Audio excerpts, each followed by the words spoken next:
My name is Joey Singer. I'm a pianist and I'm from Boston, Massachusetts.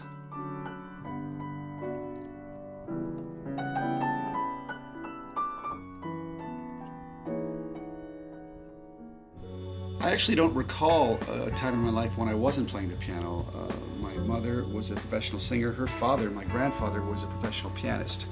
So there was always music in our house when I was growing up, and it was every kind of music. We had Broadway show tunes, classical music.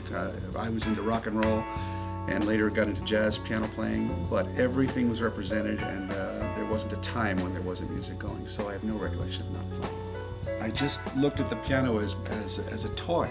A lot of kids were playing with different kinds of toys, and for me, I would just gravitate towards the keyboard and sit down, and it was just every day was an adventure. I was learning new things, and the sounds were fascinating to me when I was a kid.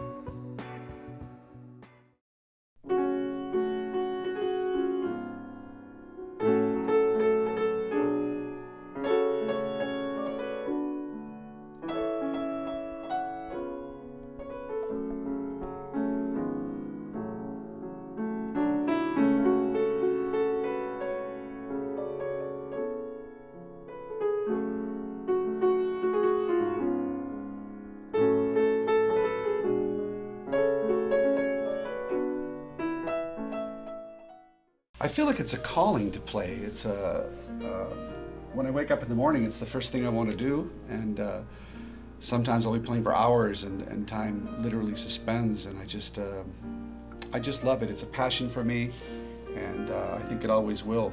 It brings new discoveries all the time. I never tire of it. I never get bored of it, and I'm just really grateful to have an ability that gives me such joy, and hopefully spreads that to other people. Really gratifying.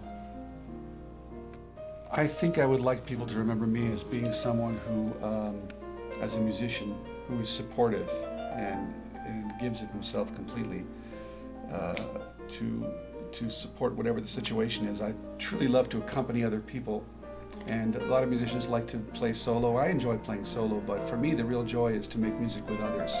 So I hope I'm remembered for that, someone that was able to bring out the best in other people. That's always been a really important thing to me.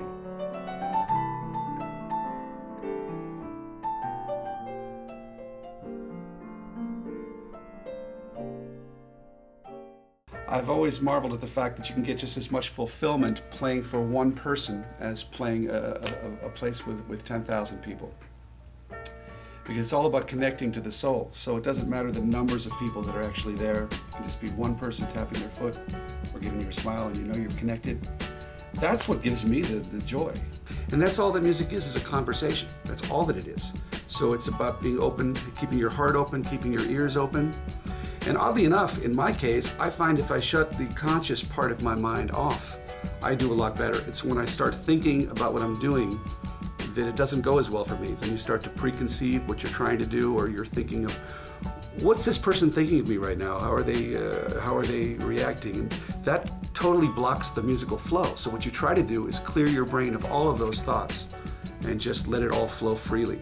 So I try to empty my brain, be completely delve into almost a subconscious, unconscious type of feeling, and then it works better for me, because then you're completely open to react to whatever should happen at that moment. And that's what it is, about being free.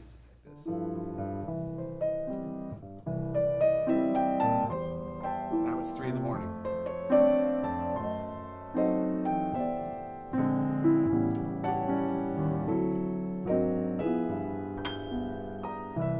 It's 2:45. See the difference? Yeah. There's no one in the place except you and me. That's great. So set him up, Joe. I got a little story you ought to know. But my advice would be just to follow your heart and give everything you have to the music. And I believe that if you're completely dedicated and try to the best of your ability to fulfill everything that you need to say musically, then the work will be there for you, the people will want to hear you, and ultimately you will survive. So that would be my advice, is just to absolutely do your best all the time, whatever the situation you're in. Give it everything you've got, and that will shine through for sure.